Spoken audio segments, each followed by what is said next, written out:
Nona Vincent, Henry James, Chapter 1. I wondered whether you wouldn't read it to me, said Mrs. Elsiger, as they lingered a little near the fire before he took leave. She looked down at the fire sideways, drawing her dress away from it and making her proposal with a shy sincerity that added to her charm. Her charm was always great for Alan Wayworth, and the whole air of her house, which was simply a sort of distillation of herself, so soothing, so beguiling that he always made several false starts before departure. He had spent some such good hours there, had forgotten, in her warm, golden drawing-room, so much of the loneliness and so many of the worries of his life, that it had come to be the immediate answer to his longings, the cure for his aches, the harbour of refuge from his storms. His tribulations were not unprecedented, and some of his advantages, if of a usual kind, were marked in degree, inasmuch as he was very clever for one so young, and very independent for one so poor. He was 28, but he had lived a good deal and was full of ambitions and curiosities and disappointments. The opportunity to talk of some of these in Grosvenor Place corrected perceptibly the immense inconvenience of London. This inconvenience took for him principally the line of insensibility to Alan Wayworth's literary form. He had a literary form, or he thought he had, and her intelligent recognition of the circumstance was the sweetest consolation Mrs. Elsiger could have administered. She was even more literary and more artistic than he, inasmuch as he could often work off his overflow. This was his occupation, his profession, while the generous woman, abounding in happy thoughts, but unedited and unpublished, stood there in the rising tide like the nymph of a fountain in the plash of the marble basin. The year before, in a big newspapery house, he had found himself next her at dinner, and they had converted the intensely material hour into a feast of reason. There was no motive for her asking him to come to see her but that she liked him, which it was the more agreeable to him to perceive as he perceived at the same time that she was exquisite. She was enviably free to act upon her likings, and it made Wayworth feel less unsuccessful to infer that for the moment he happened to be one of them. He kept the revelation to himself, and indeed there was nothing to turn his head in the kindness of a kind woman. Mrs. Elsiger occupied so completely the ground of possession that she would have been condemned to inaction had it not been for the principle of giving.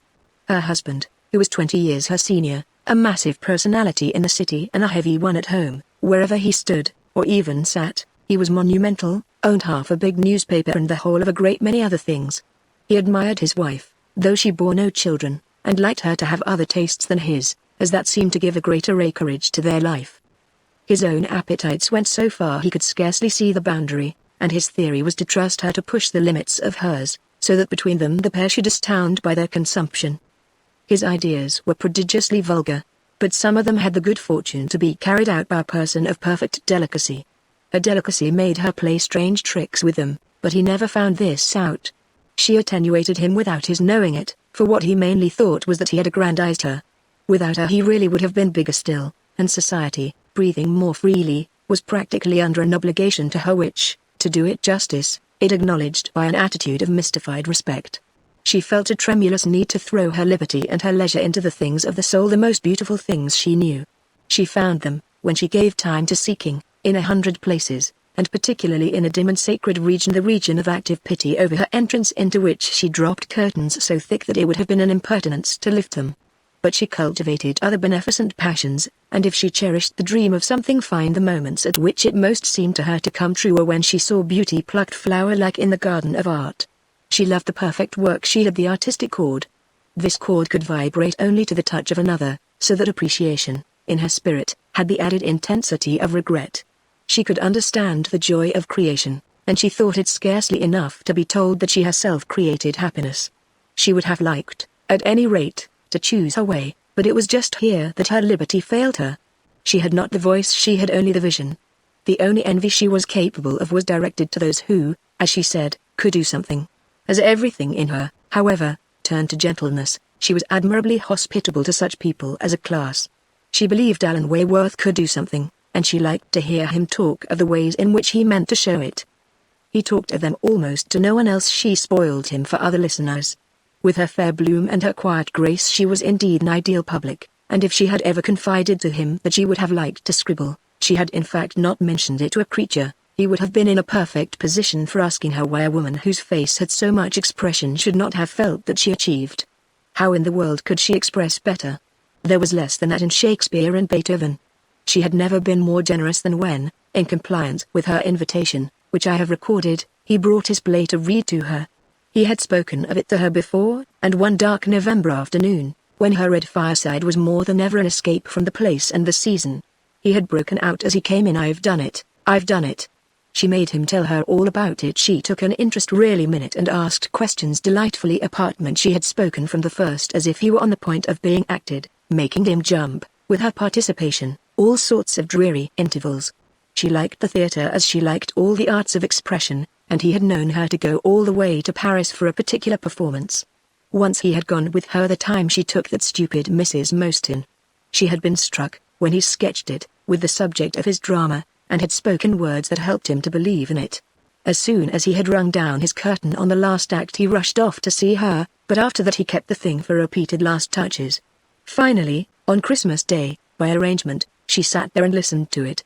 It was in 3 acts and in prose, but rather of the romantic order, though dealing with contemporary English life, and he fondly believed that it showed the hand if not of the master, at least of the prize pupil. Alan Wayworth had returned to England, at 22, after a miscellaneous continental education. His father, the correspondent, for years, in several foreign countries successively, of a conspicuous London journal, had died just after this, leaving his mother and her 2 other children, portionless girls, to subsist on a very small income in a very dull German town. The young man's beginnings in London were difficult, and he had aggravated them by his dislike of journalism. His father's connection with it would have helped him. But he was, insanely, most of his friends judged. The great exception was always Mrs. Elsiger, intractable on the question of form. Form in his sense was not demanded by English newspapers, and he couldn't give it to them in their sense. The demand for it was not great anywhere, and Wayworth spent costly weeks in polishing little compositions for magazines that didn't pay for style.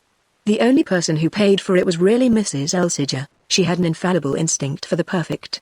She paid in her own way, and if Alan Wayworth had been a wage-earning person it would have made him feel that if he didn't receive his legal dues his palm was at least occasionally conscious of a gratuity. He had his limitations, his perversities, but the finest parts of him were the most alive, and he was restless and sincere. It is however the impression he produced on Mrs. Elsiger that most concerns us. She thought him not only remarkably good-looking but altogether original. There were some usual bad things he would never do, too many prohibitive puddles for him in the short-cut to success. For himself, he had never been so happy as since he had seen his way, as he fondly believed, to some sort of mastery of the scenic idea, which struck him as a very different matter now that he looked at it from within. He had had his early days of contempt for it, when it seemed to him a jewel, dim at the best, hidden in a dunghill, a taper burning low in an air thick with vulgarity. It was hedged about with sordid approaches, it was not worth sacrifice and suffering. The man of letters, in dealing with it, would have to put off all literature, which was like asking the bearer of a noble name to forego his immemorial heritage. Aspects change, however, with the point of view. Wayworth had waked up one morning in a different bed altogether. It is needless here to trace this accident to its source. It would have been much more interesting to a spectator of the young man's life to follow some of the consequences. He had been made, as he felt, the subject of a special revelation, and he wore his hat like a man in love. An angel had taken him by the hand and guided him to the shabby door which opens, it appeared, into an interior both splendid and austere. The scenic idea was magnificent when once you had embraced it. The dramatic form had a purity which made some others look ingloriously rough. It had the high dignity of the exact sciences, it was mathematical and architectural. It was full of the refreshment of calculation and construction, the incorruptibility of line and law. It was bare, but it was erect, it was poor, but it was noble. It reminded him of some sovereign famed for justice who should have lived in a palace despoiled. There was a fearful amount of concession in it, but what you kept at a rare intensity. You were perpetually throwing over the cargo to save the ship, but what emotion you gave her when you made her ride the waves, a emotion as rhythmic as the dance of a goddess.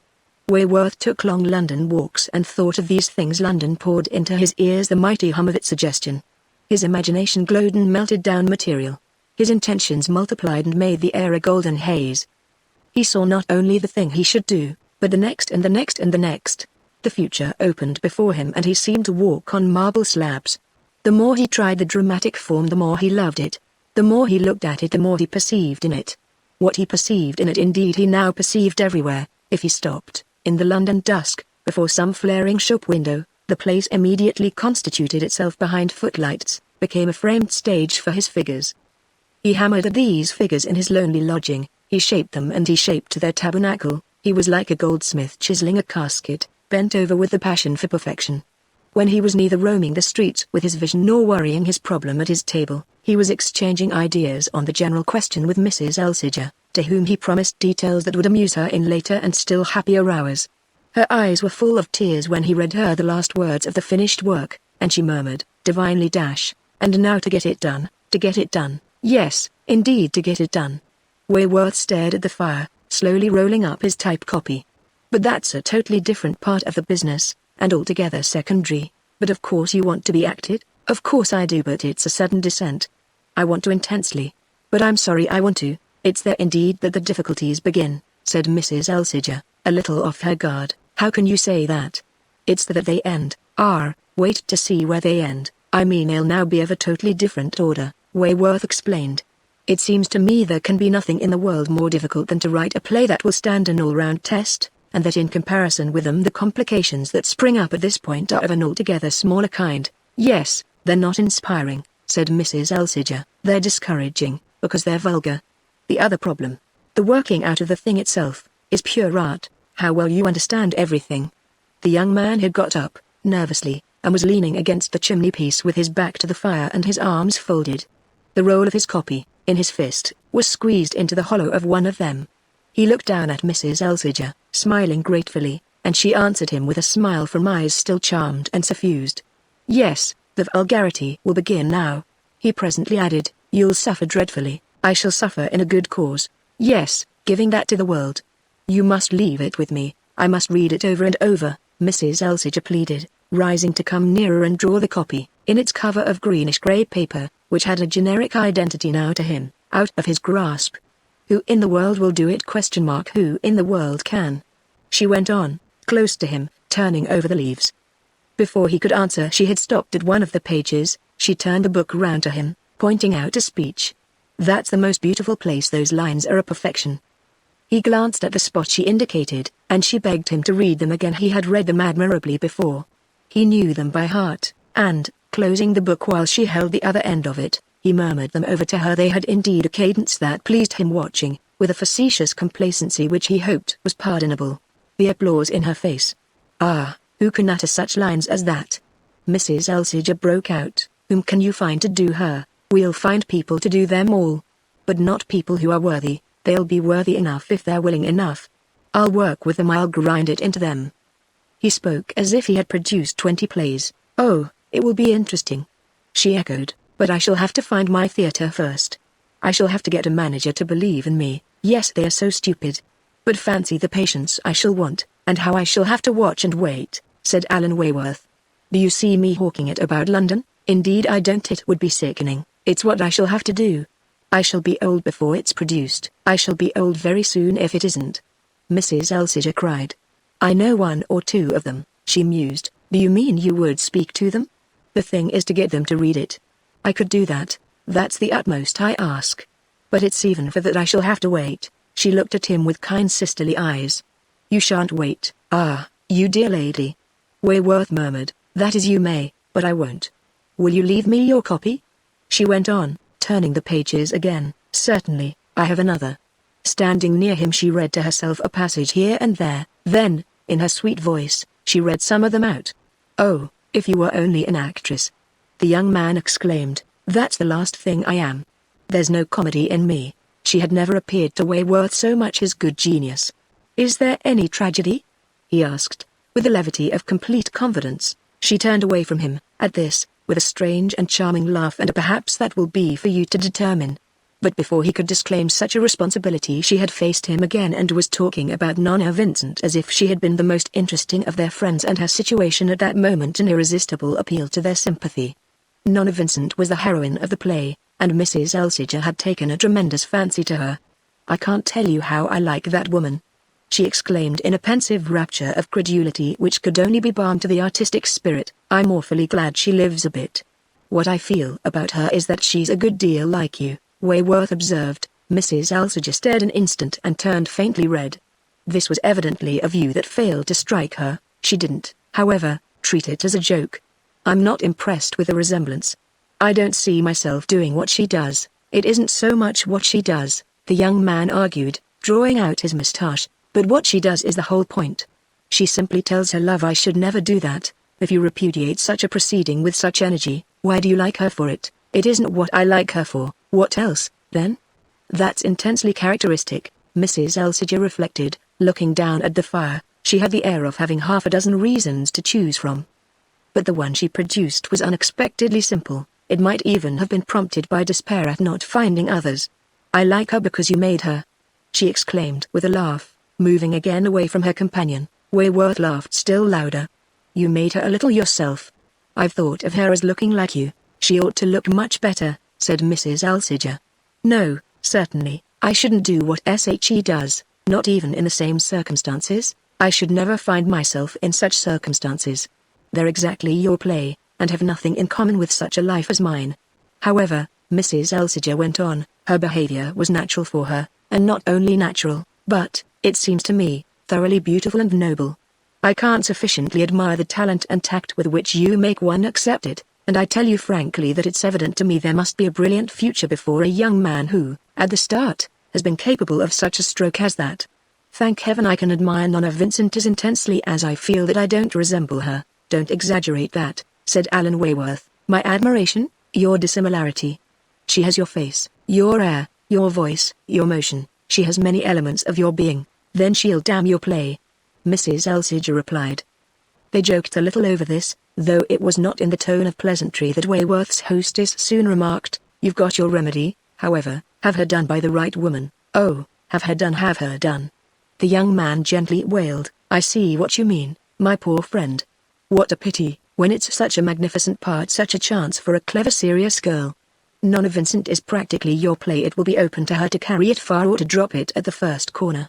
It's a charming prospect, said Alan Wayworth, with sudden skepticism. They looked at each other with eyes that, for a lurid moment, saw the worst of the worst, but before they parted they had exchanged vows and confidences that were dedicated wholly to the ideal. It is not to be supposed, however, that the knowledge that Mrs. Elsiger would help him made Wayworth less eager to help himself. He did what he could and felt that she, on her side, was doing no less, but at the end of a year he was obliged to recognize that their united effort had mainly produced the fine flower of discouragement. At the end of a year the luster had, to his own eyes, quite faded from his unappreciated masterpiece, and he found himself writing for a biographical dictionary little lives of celebrities he had never heard of. To be printed, anywhere and anyhow, was a form of glory for a man so unable to be acted, and to be paid, even at encyclopedic rates, had the consequence of making one resigned and verbose. He couldn't smuggle style into a dictionary, but he could at least reflect that he had done his best to learn from the drama that it is a gross impertinence almost anywhere. He had knocked at the door of every theatre in London, and, at a ruinous expense, had multiplied type copies of Nona Vincent to replace the neat transcripts that had descended into the managerial abyss. His play was not even declined. No such flattering intimation was given him that it had been read. What the managers would do for Mrs. Elsiger concerned him little today. The thing that was relevant was that they would do nothing for him. That charming woman felt humbled to the earth, so little response had she had from the powers on which she counted. The two never talked about the play now, but he tried to show her a still finer friendship, that she might not think he felt she had failed him. He still walked about London with his dreams, but as months succeeded months and he left the year behind him, they were dreams not so much of success as of revenge. Success seemed a colourless name for the reward of his patience, something fiercely florid, something sanguinolent was more to the point. His best consolation, however, was still in the scenic idea. It was not till now that he discovered how incurably he was in love with it. By the time a vain second year had chafed itself away, he cherished his fruitless faculty the more for the obloquy it seemed to suffer. He lived, in his best hours, in a world of subjects and situations. He wrote another play and made it as different from its predecessor as such a very good thing could be. It might be a very good thing, but when he had committed it to the theatrical limbo, indiscriminating fate took no account of the difference. He was at last able to leave England for 3 or 4 months. He went to Germany to pay a visit long deferred to his mother and sisters. Shortly before the time he had fixed for his return, he received from Mrs. Elsiger a telegram consisting of the words, "Loda wishes see you putting Nona instant rehearsal." He spent the few hours before his departure in kissing his mother and sisters, who knew enough about Mrs. Elsiger to judge it lucky this respectable married lady was not their relief, however, accompanied with speculative glances at London and the morrow. Loda, as our young man was aware, meant the new Renaissance, But though he reached home in the evening, it was not to this convenient modern theatre that Wayworth first proceeded. He spent a late hour with Mrs. Elsiger, an hour that throbbed with calculation. She told him that Mr. Loder was charming. He had simply taken up the play in its turn. He had hopes of it, moreover, that on the part of a professional pessimist might almost be qualified as ecstatic. It had been cast, with a margin for objections, and Violet Grey was to do the heroine. She had been capable, while he was away, of a good piece of work at that foggy old playhouse The Legitimate. The piece was a clumsy reach-off, but she at least had been fresh. Wayworth remembered Violet Grey, hadn't he, for 2 years, on a fond policy of looking out, kept dipping into the London theatres to pick up prospective interpreters? He had not picked up many as yet, and this young lady at all events had never wriggled in his net. She was pretty and she was odd, but he had never prefigured her as Nona Vincent, nor indeed found himself attracted by what he already felt sufficiently launched in the profession to speak of as her artistic personality. Mrs. Elsiger was different. She declared that she had been struck not a little by some of her tones. The girl was interesting in the thing at The Legitimate, and Mr. Loder, who had his eye on her, described her as ambitious and intelligent. She wanted awfully to get on, and some of those ladies were so lazy. Wayworth was skeptical. He had seen Miss Violet Grey, who was terribly itinerant, in a dozen theatres but only in one aspect. Nona Vincent had a dozen aspects, but only one theatre, yet with what a feverish curiosity the young man promised himself to watch the actress on the morrow. Talking the matter over with Mrs. Elsiger now seemed the very stuff that rehearsal was made of. The near prospect of being acted laid a finger even on the lip of inquiry. He wanted to go on tiptoe till the first night, to make no condition but that they should speak his lines, and he felt that he wouldn't so much as raise an eyebrow at the scene painter if he should give him an old oak chamber. He became conscious, the next day, that his danger would be other than this, and yet he couldn't have expressed to himself what it would be. Danger was there, doubtless danger was everywhere, in the world of art, and still more in the world of commerce, but what he really seemed to catch, for the hour, was the beating of the wings of victory. Nothing could undermine that, since it was victory simply to be acted. It would be victory even to be acted badly, a reflection that didn't prevent him, however, from banishing, in his politic optimism, the word bad from his vocabulary. It had no application, in the compromise of practice. It didn't apply even to his play, which he was conscious he had already outlived and as to which he foresaw that, in the coming weeks, frequent alarm would alternate, in his spirit, with frequent esteem. When he went down to the dusky day-lit theatre, it arched over him like the Temple of Fame. Mr. Loder, who was as charming as Mrs. Elsiger had announced, struck him as the genius of hospitality. The manager began to explain why, for so long, he had given no sign, but that was the last thing that interested Wayworth now, and he could never remember afterwards what reasons Mr. Loder had enumerated. He liked, in the whole business of discussion and preparation, even the things he had thought he should probably dislike, and he revelled in those he had thought he should like. He watched Miss Violet Grey that evening with eyes that sought to penetrate her possibilities.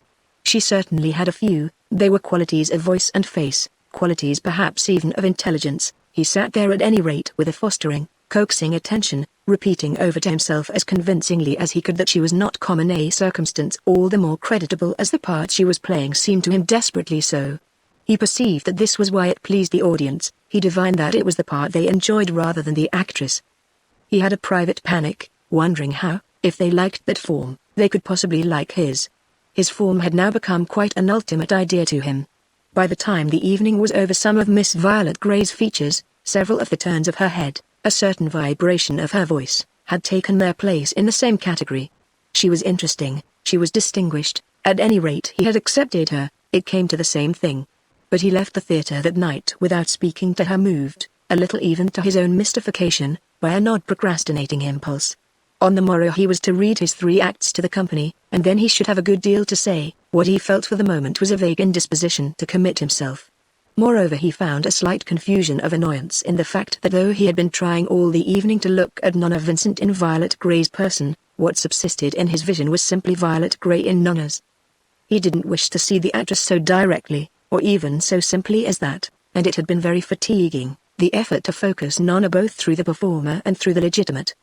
Before he went to bed that night he posted 3 words to Mrs. Elsiger: "She's not a bit like it, but I dare say I can make her do." He was pleased with the way the actress listened. The next day, at the reading, he was pleased indeed with many things, at the reading, and most of all with the reading itself. The whole affair loomed large to him and he magnified it and mapped it out. He enjoyed his occupation of the big, dim, hollow theatre, full of the echoes of effect and of a queer smell of gas and success. It all seemed such a passive canvas for his picture. For the first time in his life he was in command of resources. He was acquainted with the phrase, but had never thought he should know the feeling.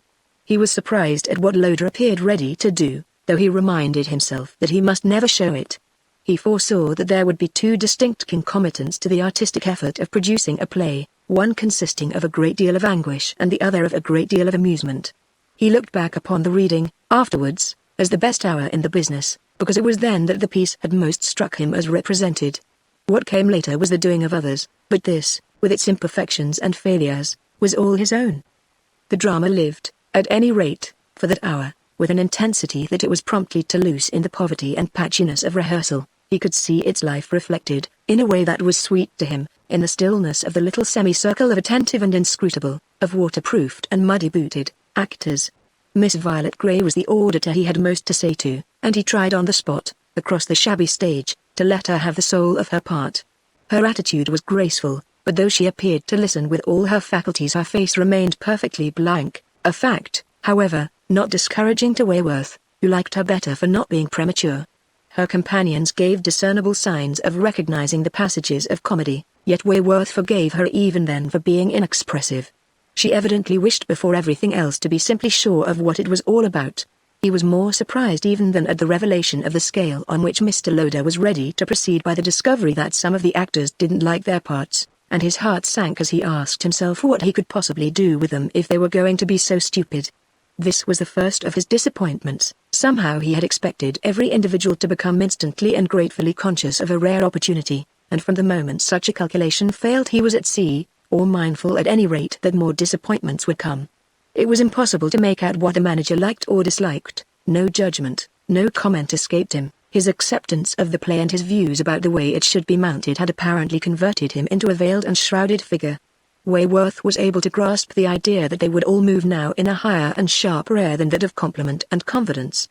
When he talked with Violet Grey after the reading he gathered that she was really rather crude. What better proof of it could there be than her failure to break out instantly with an expression of delight about her great chance? This reserve, however, had evidently nothing to do with high pretensions. She had no wish to make him feel that a person of her eminence was superior to easy raptures. He guessed, after a little, that she was puzzled and even somewhat frightened to a certain extent she had not understood. Nothing could appeal to him more than the opportunity to clear up her difficulties, in the course of the examination of which he quickly discovered that, so far as she had understood wrong. If she was crude it was only a reason the more for talking to her. He kept saying to her, ask me everything you can think of. She asked him, she was perpetually asking him, and at the first rehearsals, which were without form and void to a degree that made them strike him much more as the death of an experiment than as the dawn of a success, they threshed things out immensely in a corner of the stage, with the effect of his coming to feel that at any rate she was in earnest. He felt more and more that his heroine was the keystone of his arch, for which indeed the actress was very ready to take her. But when he reminded this young lady of the way the whole thing practically depended on her, she was alarmed and even slightly scandalized. She spoke more than once as if that could scarcely be the right way to construct a play, make it stand or fall by one poor nervous girl. She was almost morbidly conscientious, and in theory he liked her for this, though he lost patience 3 or 4 times with the things she couldn't do and the things she could. At such times the tears came to her eyes, but they were produced by her own stupidity. She hastened to assure him, not by the way he spoke, which was awfully kind under the circumstances. Her sincerity made her beautiful, and he wished to heaven, and made a point of telling her so, that she could sprinkle a little of it over Nona. Once, however, she was so touched and troubled that the sight of it brought the tears for an instant to his own eyes, and it so happened that, turning at this moment, he found himself face to face with Mr. Loda. The manager stared, glanced at the actress, who turned in the other direction, and then smiling at Wayworth, exclaimed, with the humor of a man who heard the gallery laugh every night, I say, what's the matter? Wayworth asked, I'm glad to see Miss Grey is taking such pains with you. Oh, yes, she'll turn me out, said the young man, gaily. He was quite aware that it was apparent he was not superficial about Nona, and abundantly determined, into the bargain, that the rehearsal of the piece should not sacrifice a shade of thoroughness to any extrinsic consideration. Mrs. Elsiger, whom, late in the afternoon, he used often to go and ask for a cup of tea, thanking her in advance for the rest she gave him and telling her how he found the rehearsal. As they were doing it, it was a caution, took it out of one Mrs. Elsiger, more and more his good genius and, as he repeatedly assured her, his ministering angel, confirmed him in this superior policy and urged him on to every form of artistic devotion. She had, naturally, never been more interested than now in his work. She wanted to hear everything about everything. She treated him as heroically fatigued, plied him with luxurious restoratives, made him stretch himself on cushions and rose leaves. They gossiped more than ever, by her fire, about the artistic life. He confided to her, for instance, all his hopes and fears, all his experiments and anxieties, on the subject of the representative of Nona. She was immensely interested in this young lady and showed it by taking a box again and again. She had seen her half a dozen times already, to study her capacity through the veil of her present part. Like Helen Wayworth, she found her encouraging only by fits, for she had fine flashes of badness. She was intelligent, but she cried aloud for training, and the training was so absent that the intelligence had only a fraction of its effect. She was like a knife without an edge, good steel that had never been sharpened. She hacked away at her hard dramatic loaf. She couldn't cut it smooth. Chapter 2. Certainly my leading lady won't make Nona much like you, Wayworth one day gloomily remarked to Mrs. Elsiger. There were days when the prospect seemed to him awful. So much the better. There's no necessity for that. I wish you'd train her a little, you could so easily, the young man went on, in response to which Mrs. Elsiger requested him not to make such cruel fun of her. But she was curious about the girl, wanted to hear of her character, her private situation, how she lived and where, seemed indeed desirous to befriend her. Wayworth might not have known much about the private situation of Miss Violet Grey, but, as it happened, he was able, by the time his play had been 3 weeks in rehearsal, to supply information on such points. She was a charming, exemplary person, educated, cultivated, with highly modern tastes, an excellent musician. She had lost her parents and was very much alone in the world, her only 2 relations being a sister, who was married to a civil servant, in a highly responsible post, in India, and a dear little old-fashioned aunt, really a great aunt, with whom she lived at Notting Hill, who wrote children's books and who, it appeared, had once written a Christmas pantomime. It was quite an artistic home, not on the scale of Mrs. Elsiger's, to compare the smallest things with the greatest, but intensely refined and honourable. Wayworth went so far as to hint that it would be rather nice and human on Mrs. Elsiger's part to go, that they would take it so kindly if she should call on them. She had acted so often on his hints that he had formed a pleasant habit of expecting it. It made him feel so wisely responsible about giving them. But this one appeared to fall to the ground, so that he let the subject drop. Mrs. Elsiger, however, went yet once more to the legitimate, as he found by her saying to him abruptly, on the morrow, "Oh, she'll be very good, she'll be very good."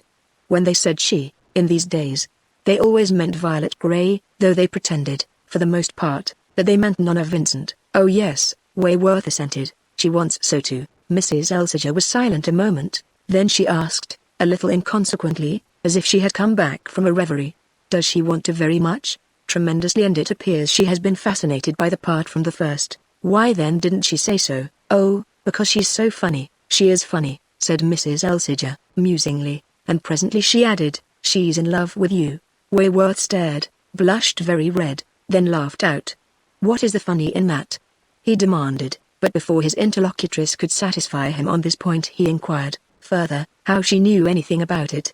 After a little graceful evasion she explained that the night before, at the legitimate, Mrs. Beaumont, the wife of the actor-manager, had paid her a visit in her box, which had happened, in the course of their brief gossip, to lead to her remarking that she had never been behind. Mrs. Beaumont offered on the spot to take her round, and the fancy had seized her to accept the invitation. She had been amused for the moment, and in this way it befell that her conductress, at her request, had introduced her to Miss Violet Grey, who was waiting in the wing for one of her scenes. Mrs. Beaumont had been called away for 3 minutes, and during this scrap of time, face to face with the actress, she had discovered the poor girl's secret. Wayworth qualified it as a senseless thing, but wished to know what had led to the discovery. She characterized this inquiry as superficial for a painter of the ways of women, and he doubtless didn't improve it by remarking profanely that a cat might look at a king and that such things were convenient to know. Even on this ground, however, he was threatened by Mrs. Elsiger, who contended that it might not be a joking matter to the poor girl. To this Wayworth, who now professed to hate talking about the passions he might have inspired, could only reply that he meant it couldn't make a difference to Mrs. Elsiger. How in the world do you know what makes a difference to me? This lady asked, with incongruous coldness, with a haughtiness indeed remarkable in so gentle a spirit. He saw Violet Grey that night at the theatre, and it was she who spoke first of her having lately met a friend of his. She's in love with you, the actress said, after he had made a show of ignorance. Doesn't that tell you anything? He blushed redder still than Mrs. Elsiger had made him blush, but replied, quickly enough and very adequately, that hundreds of women were naturally dying for him. Oh, I don't care, for you're not in love with her. The girl continued, did she tell you that too? Wayworth asked, but she had at that moment to go on. Standing where he could see her, he thought that on this occasion she threw into her scene, which was the best she had in the play, a brighter art than ever before, a talent that could play with its problem. She was perpetually doing things out of rehearsal. She did 2 or 3 tonight, in the other man's piece, that he as often wished to heaven Nona Vincent might have the benefit of. She appeared to be able to do them for everyone but him, that is for everyone but Nona. He was conscious, in these days, of an odd new feeling, which mixed, this was a part of its oddity, with a very natural and comparatively old one, and which in its most definite form was a dull ache of regret that this young lady's unlucky star should have placed her on the stage. He wished in his worst uneasiness that, without going further, she would give it up, and yet it soothed that uneasiness to remind himself that he saw grounds to hope she would go far enough to make a marked success of Nona. There were strange and painful moments when, as the interpretress of Nona, he almost hated her, after which, however, he always assured himself that he exaggerated, inasmuch as what made this aversion seem great, when he was nervous, was simply its contrast with the growing sense that there were grounds totally different on which she pleased him. She pleased him as a charming creature by her sincerities and her perversities, by the varieties and surprises of her character and by certain happy facts of her person. In private her eyes were sad to him and her voice was rare. He detested the idea that she should have a disappointment or an humiliation, and he wanted to rescue her altogether, to save and transplant her. One way to save her was to see to it, to the best of his ability, that the production of his play should be a triumph, and the other way it was really too queer to express was almost to wish that it shouldn't be. Then, for the future, there would be safety and peace, and not the peace of death, the peace of a different life. It is to be added that our young man clung to the former of these ways in proportion as the latter perversely tempted him. He was nervous at the best, increasingly and intolerably nervous, but the immediate remedy was to rehearse harder and harder, and above all to work it out with Violet Grey. Some of her comrades reproached him with working it out only with her, as if she were the whole affair, to which he replied that they could afford to be neglected. They were also tremendously good. She was the only person concerned whom he didn't flatter. The author and the actress stuck so to the business in hand that she had very little time to speak to him again of Mrs. Elsiger, of whom indeed her imagination appeared adequately to have disposed. Wayworth once remarked to her that Nona Vincent was supposed to be a good deal like his charming friend, but she gave a blank supposed by whom? In consequence of which he never returned to the subject. He confided his nervousness as freely as usual to Mrs. Elsiger, who easily understood that he had a peculiar complication of anxieties. His suspense varied in degree from hour to hour, but any relief there might have been in this was made up for by its being of several different kinds. One afternoon, as the first performance drew near, Mrs. Elsiger said to him, in giving him his cup of tea and on his having mentioned that he had not closed his eyes the night before, "You must indeed be in a dreadful state. Anxiety for another is still worse than anxiety for oneself." "For another?" Wayworth repeated, looking at her over the rim of his cup. "My poor friend, you're nervous about Nona Vincent, but you're infinitely more nervous about Violet Grey. She is Nona Vincent." "No, she isn't, not a bit," said Mrs. Elsiger, abruptly. "Do you really think so?" Wayworth cried, spilling his tea in his alarm. "What I think doesn't signify. I mean what I think about that. What I meant to say was that great as is your suspense about your play, your suspense about your actress is greater still. I can only repeat that my actress is my play." Mrs. Elsiger looked thoughtfully into the teapot. "Your actress is my what?" the young man asked, with a little tremor in his voice, as his hostess paused. "Your very dear friend. You're in love with her at present." And with a sharp click Mrs. Elsiger dropped the lid on the fragrant receptacle. "Not yet, not yet," laughed her visitor. "You will be if she pulls you through." "You declare that she won't pull me through." Mrs. Elsiger was silent a moment, after which she softly murmured, "I'll pray for her. You're the most generous of women." Wayworth cried, then colored as if the words had not been happy. They would have done indeed little honor to a man of tact. The next morning he received 5 hurried lines from Mrs. Elsiger. She had suddenly been called to talk. He To see a relation who was seriously ill, she should be detained for several days, but she had an earnest hope of being able to return in time for his first night. In any event, he had her unrestricted good wishes. He missed her extremely, for these last days were a great strain and there was little comfort to be derived from Violet Grey. She was even more nervous than himself, and so pale and altered that he was afraid she would be too ill to act. It was settled between them that they made each other worse and that he had now much better leave her alone. They had pulled Nona so to pieces that nothing seemed left of her. She must at least have time to grow together again. He left Violet Grey alone, to the best of his ability, but she carried out imperfectly her own side of the bargain. She came to him with new questions, she waited for him with old doubts, and half an hour before the last dress rehearsal, on the eve of production, she proposed to him a totally fresh rendering of his heroine. This incident gave him such a sense of insecurity that he turned his back on her without a word, bolted out of the theatre, dashed along the Strand and walked as far as the Bank. Then he jumped into a hansom and came westward, and when he reached the theatre again the business was nearly over. It appeared, almost to his disappointment, not bad enough to give him the consolation of the old playhouse adage that the worst dress rehearsals make the best first nights. The morrow, which was a Wednesday, was the dreadful day. The theatre had been closed on the Monday and the Tuesday. Everyone, on the Wednesday, did his best to let everyone else alone, and everyone signally failed in the attempt. The day, till 7 o'clock, was understood to be consecrated to rest, but everyone except Violet Grey turned up at the theatre. Wayworth looked at Mr. Loder, and Mr. Loder looked in another direction, which was as near as they came to conversation. Wayworth was in a fidget, unable to eat or sleep or sit still, at times almost in terror. He kept quiet by keeping, as usual, in motion. He tried to walk away from his nervousness.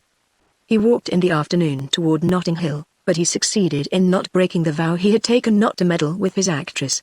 She was like an acrobat poised on a slippery ball. If he should touch her she would topple over. He passed her door 3 times and he thought of her 300. This was the hour at which he most regretted that Mrs. Elsiger had not come back, for he had called at her house only to learn that she was still at Torquay. This was probably queer, and it was probably queerer still that she hadn't written to him, but even of these things he wasn't sure, for in losing, as he had now completely lost, his judgment of his play, he seemed to himself to have lost his judgment of everything. When he went home, however, he found a telegram from the lady of Grosvenor Place. She'll be able to come reach town by 7. At 8:30 o'clock, through a little aperture in the curtain of the Renaissance, he saw her in her box with a cluster of friends, completely beautiful and beneficent. The house was magnificent, too good for his play, he felt, too good for any play. Everything now seemed too good, the scenery, the furniture, the dresses, the very programs. He seized upon the idea that this was probably what was the matter with the representative of Nona. She was only too good. He had completely arranged with this young lady the plan of their relations during the evening, and though they had altered everything else that they had arranged, they had promised each other not to alter this. It was wonderful the number of things they had promised each other. He would start her. He would see her off, then he would quit the theatre and stay away till just before the end. She besought him to stay away, it would make her infinitely easier. He saw that she was exquisitely dressed. She had made 1 or 2 changes for the better since the night before, and that seemed something definite to turn over and over in his mind as he rumbled foggily home in the 4-wheeler in which, a few steps from the stage door, he had taken refuge as soon as he knew that the curtain was up. He lived a couple of miles off, and he had chosen a 4-wheeler to drag out the time. When he got home his fire was out, his room was cold, and he lay down on his sofa in his overcoat. He had sent his landlady to the dress circle, on purpose. She would overflow with words and mistakes. The house seemed a black void, just as the streets had done. Everyone was, formidably, at his play. He was quieter at last than he had been for a fortnight, and he felt too weak even to wonder how the thing was going. He believed afterwards that he had slept an hour, but even if he had, he felt it to be still too early to return to the theatre. He sat down by his lamp and tried to read a little compendious life of a great English statesman, out of a series.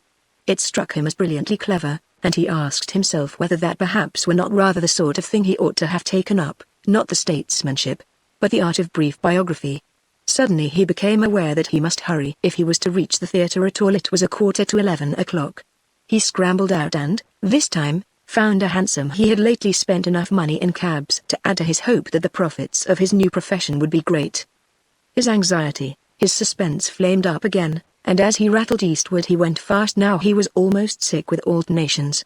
As he passed into the theatre the first man, some underling who met him, cried to him, breathlessly, You're wanted, so you're wanted. He thought his tone very ominous. He devoured the man's eyes with his own, for a betrayal. Did he mean that he was wanted for execution? Someone else pressed him, almost pushed him, forward. He was already on the stage. Then he became conscious of a sound more or less continuous, but seemingly faint and far, which he took at first for the voice of the actors heard through their canvas walls. The beautiful built-in room of the last act. But the actors were in the wing. They surrounded him. The curtain was down and they were coming off from before it. They had been called, and he was called. They all greeted him with "Go on, go on." He was terrified he couldn't go on. He didn't believe in the applause, which seemed to him only audible enough to sound half-hearted. Has it gone? Has it gone? He gasped to the people round him, and he heard them say rather, perfunctorily, mendaciously too, as it struck him, and even with mocking laughter, the laughter of defeat and despair. Suddenly, though all this must have taken but a moment, Loda burst upon him from somewhere with a "For God's sake don't keep them, or they'll stop." "But I can't go on for that," Wayworth cried, in anguish. The sound seemed to him already to have ceased. Loda had hold of him and was shoving him. He resisted and looked round frantically for Violet Grey, who perhaps would tell him the truth. There was by this time a crowd in the wing, all with strange grimacing painted faces, but Violet was not among them and her very absence frightened him.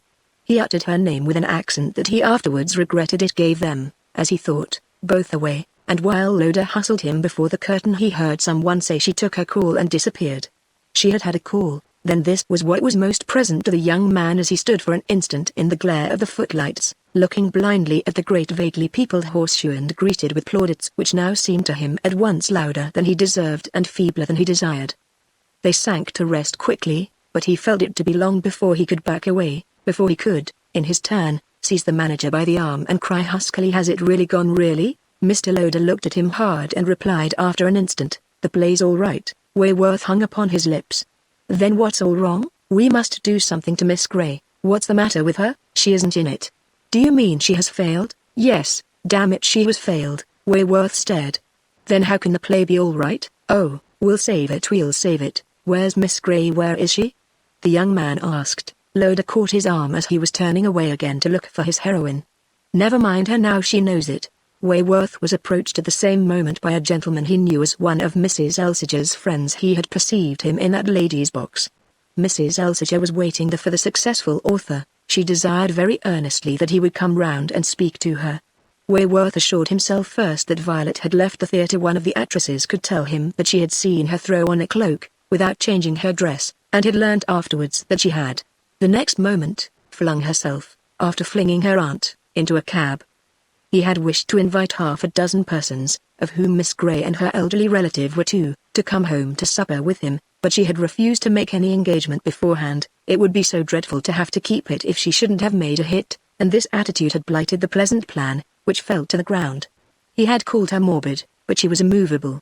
Mrs. Elsiger's messenger let him know that he was expected to supper in Grosvenor Place, and half an hour afterwards he was seated there among complimentary people and flowers and popping corks, eating the first orderly meal he had partaken of for a week. Mrs. Elsiger had carried him off in her brougham. The other people who were coming got into things of their own. He stopped her short as soon as she began to tell him how tremendously everyone had been struck by the piece. He nailed her down to the question of Violet Grey. Had she spoilt the play? Had she jeopardized or compromised it? Had she been utterly bad? Had she been good in any degree? Certainly the performance would have seemed better if she had been better, Mrs. Elsiger confessed. And the play would have seemed better if the performance had been better, Wayworth said, gloomily, from the corner of the brougham. She does what she can, and she has talent, and she looked lovely. But she doesn't see Nona Vincent. She doesn't see the type, she doesn't see the individual, she doesn't see the woman you meant. She's out of it, she gives you a different person. "Oh, the woman I meant," the young man exclaimed, looking at the London lamps as he rolled by them. "I wish to God she had known you," he added, as the carriage stopped. After they had passed into the house he said to his companion, "You see she won't pull me through, forgive her, be kind to her." Mrs. Elsiger pleaded, "I shall only thank her. The play may go to the dogs, if it does, Mrs. Elsiger began, with her pure eyes on him. Well, what if it does? She couldn't tell him, for the rest of her guests came in together. She only had time to say, "It shan't go to the dogs." He came away before the others, restless with a desire to go to Notting Hill even that night, late as it was, haunted with the sense that Violet Grey had measured her fall. When he got into the street, however, he allowed second thoughts to counsel another course. The effect of knocking her up at 2 o'clock in the morning would hardly be to soothe her. He looked at 6 newspapers the next day and found in them never a good word for her. They were well enough about the piece, but they were unanimous as to the disappointment caused by the young actress whose former efforts had excited such hopes and on whom, on this occasion, such pressing responsibilities rested. They asked in chorus what was the matter with her, and they declared in chorus that the play, which was not without promise, was handicapped. They all used the same word, by the odd want of correspondence between the heroine and her interpreter. Wayworth drove early to Notting Hill, but he didn't take the newspapers with him. Violet Grey could be trusted to have sent out for them by the peep of dawn and to have fed her anguish full. She declined to see him. She only sent down word by her aunt that she was extremely unwell and should be unable to act that night unless she was suffered to spend the day unmolested and in bed. Wayworth sat for an hour with the old lady, who understood everything and to whom he could speak frankly. She gave him a touching picture of her niece's condition, which was all the more vivid for the simple words in which it was expressed. She feels she isn't right, you know she feels she isn't right, tell her it doesn't matter a straw, said Wayworth, and she's so proud. Do you know how proud she is? The old lady went on, tell her I'm more than satisfied, that I accept her gratefully as she is. She says she enters your play, that she ruins it, said his interlocutress. She'll improve, immensely, she'll grow into the part, the young man continued. She'd improve if she knew how, but she says she doesn't. She has given all she has got, and she doesn't know what's wanted. What's wanted is simply that she should go straight on and trust me. How can she trust you when she feels she's losing you, losing me? Wayworth cried. You'll never forgive her if your play is taken off. It will run 6 months, said the author of the piece. The old lady laid her hand on his arm. What will you do for her if it does? He looked at Violet Grey's aunt a moment. Do you say your niece is very proud? Too proud for her dreadful profession? Then she wouldn't wish you to ask me that, Wayworth answered, getting up. When he reached home he was very tired, and for a person to whom it was open to consider that he had scored a success, he spent a remarkably dismal day. All his restlessness had gone, and fatigue and depression possessed him. He sank into his old chair by the fire and sat there for hours with his eyes closed. His landlady came in to bring his luncheon and mend the fire, but he feigned to be asleep, so as not to be spoken to. It is to be supposed that sleep at last overtook him, for about the hour the dusk began to gather he had an extraordinary impression, a visit that, it would seem, could have belonged to no waking consciousness. Nona Vincent, in face and form, the living heroine of his play, rose before him in his little silent room, sat down with him at his dingy fireside. She was not Violet Grey, she was not Mrs. Elsiger, she was not any woman he had seen upon earth, nor was it any masquerade of friendship or of penitence. Yet she was more familiar to him than the women he had known best, and she was ineffably beautiful and consoling. She filled the poor room with her presence, the effect of which was as soothing as some odor of incense. She was as quiet as an affectionate sister, and there was no surprise in her being there. Nothing more real had ever befallen him, and nothing, somehow, more reassuring. He felt her hand rest upon his own, and all his senses seemed to open to her message. She struck him, in the strangest way, both as his creation and as his inspirer, and she gave him the happiest consciousness of success. If she was so charming, in the red firelight, in her vague, clear-colored garments, it was because he had made her so, and yet if the weight seemed lifted from his spirit it was because she drew it away. When she bent her deep eyes upon him they seemed to speak of safety and freedom and to make a green garden of the future. From time to time she smiled and said, I live, I live, I live. How long she stayed he couldn't have told, but when his landlady blundered in with a lamp Nona Vincent was no longer there. He rubbed his eyes, but no dream had ever been so intense, and as he slowly got out of his chair it was with a deep still joy, the joy of the artist in the thought of how right he had been, how exactly like herself he had made her. She had come to show him that. At the end of 5 minutes, however, he felt sufficiently mystified to call his landlady back. He wanted to ask her a question. When the good woman reappeared the question hung fire an instant, then it shaped itself as the inquiry. Has any lady been here? No, sir, no lady at all. The woman seemed slightly scandalized. Not Miss Vincent, sir, the young lady of my play, don't you know? Oh, sir, you mean Miss Violet Grey? No, I don't, at all. I think I mean Mrs. Elsiger. There has been no Mrs. Elsiger, sir, nor anybody at all like her. The woman looked at him as if she wondered what had suddenly taken him. Then she asked in an injured tone, why shouldn't I have told you if you'd add callers, sir? I thought you might have thought I was asleep. Indeed you were, sir, When I came in with the lamp and well you turned it, Mr. Wayworth. The landlady came back an hour later to bring him a telegram. It was just as he had begun to dress to dine at his club and go down to the theatre. See me tonight in front, and don't come near me till it's over. It was in these words that Violet communicated her wishes for the evening. He obeyed them to the letter. He watched her from the depths of a box. He was in no position to say how she might have struck him the night before, but what he saw during these charmed hours filled him with admiration and gratitude. She was in it. This time, she had pulled herself together, she had taken possession, she was felicitous at every turn. Fresh from his revelation of Nona he was in a position to judge, and as he judged he exulted. He was thrilled and carried away, and he was moreover intensely curious to know what had happened to her, by what unfathomable art she had managed in a few hours to effect such a change of base. It was as if she had had the revelation of Nona, so convincing a clearness had been breathed upon the picture. He kept himself quiet in the entr'actes. He would speak to her only at the end, but before the play was half over the manager burst into his box. "It's prodigious, what she's up to," cried Mr. Loder, almost more bewildered than gratified. "She has gone in for a new reading, a blessed somersault in the air. Is it quite different?" Wayworth asked, sharing his mystification. "Different?" Hyperion to a satire. "It's devilish good, my boy, it's devilish good," said Wayworth, "and it's in a different key altogether from the key of her rehearsal. I'll run you 6 months." The manager declared. And he rushed round again to the actress, leaving Wayworth with a sense that she had already pulled him through. She had with the audience an immense personal success. When he went behind, at the end, he had to wait for her. She only showed herself when she was ready to leave the theatre. Her aunt had been in her dressing room with her, and the two ladies appeared together. The girl passed him quickly, motioning him to say nothing till they should have got out of the place. He saw that she was immensely excited, lifted altogether above her common artistic level. The old lady said to him, "You must come home to supper with us, it has been all arranged." They had a brougham, with a little third seat, and he got into it with them. It was a long time before the actress would speak. She leaned back in her corner, giving no sign but still heaving a little, like a subsiding sea, and with all her triumph in the eyes that shone through the darkness. The old lady was hushed to awe, or at least to discretion, and Wayworth was happy enough to wait. He had really to wait till they had alighted at Notting Hill, where the elder of his companions went to see that supper had been attended to. I was better," said Violet Grey, throwing off her cloak in the little drawing-room. "You were perfection." "You'll be like that every night, won't you?" She smiled at him. "Every night? There can scarcely be a miracle every day." "What do you mean by a miracle?" "I've had a revelation." Wayward stared.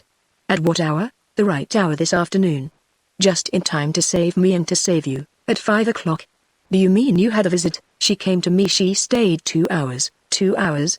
"Nona Vincent, Mrs. Elsiger." Violet Grey smiled more deeply. "It's the same thing. And how did Mrs. Elsiger save you?" "By letting me look at her. By letting me hear her speak. By letting me know her." "And what did she say to you?" "Kind things, encouraging, intelligent things." "Ah, the dear woman!" Wayworth cried. "You ought to like her. She likes you." "She was just what I wanted," the actress added.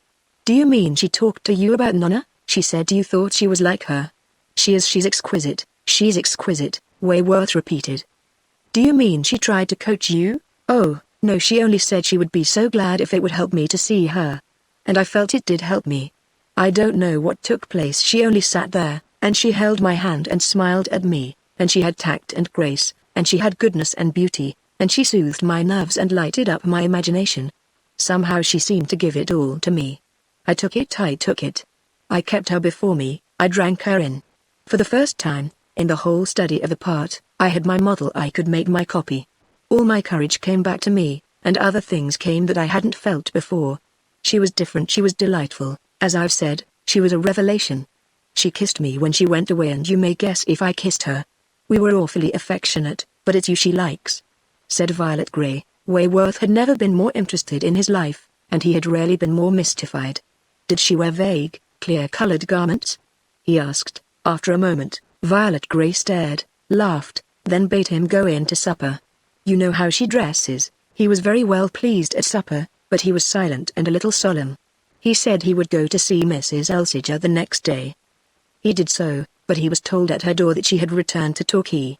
She remained there all winter, all spring, and the next time he saw her his play had run 200 nights and he had married Violet Grey. His plays sometimes succeed, but his wife is not in them now, nor in any others. At these representations Mrs. Elsiger continues frequently to be present,